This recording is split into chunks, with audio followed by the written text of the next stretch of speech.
Let's talk about this Florida court's decision that a 16-year-old girl was not mature enough to get an abortion that was upheld on Monday of this week. So the teen, only known as Jane Doe 22B, has no parents, lives with a relative, is under state care, and is a legal guardian. When she first went to court seeking an abortion, she was just 10 weeks pregnant. The case was first seen in a lower court before being sent to a 3-judge panel at the First Circuit Court of Appeals, and that appeals court upholding the lower court's decision that this teen was not mature enough and that she, quote, had not established by clear and convincing evidence that she was sufficiently mature to decide whether to terminate her pregnancy. And as you can imagine, this resulted in a lot of reactions.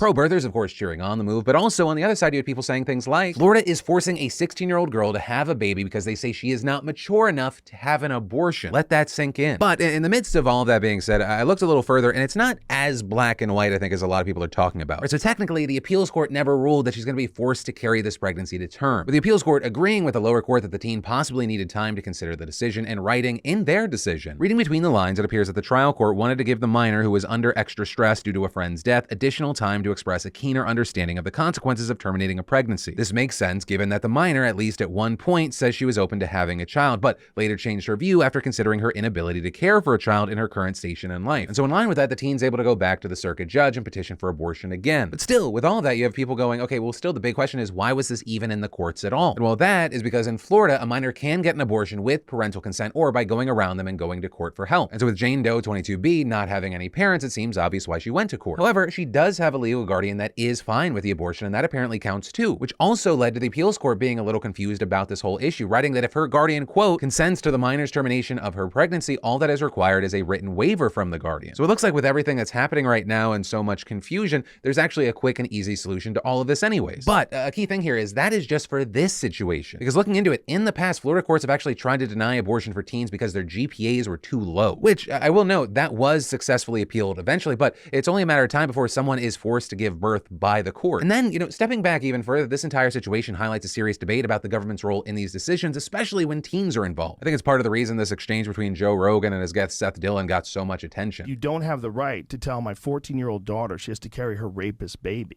You understand that? To look that woman in the eye who was the born listen, of a rape. Do you understand that? That's a 14-year-old child. If a 14-year-old child gets raped, you say that they have to carry that baby? I don't think two wrongs make a right. I don't think that's murder. I don't think murder is an answer to.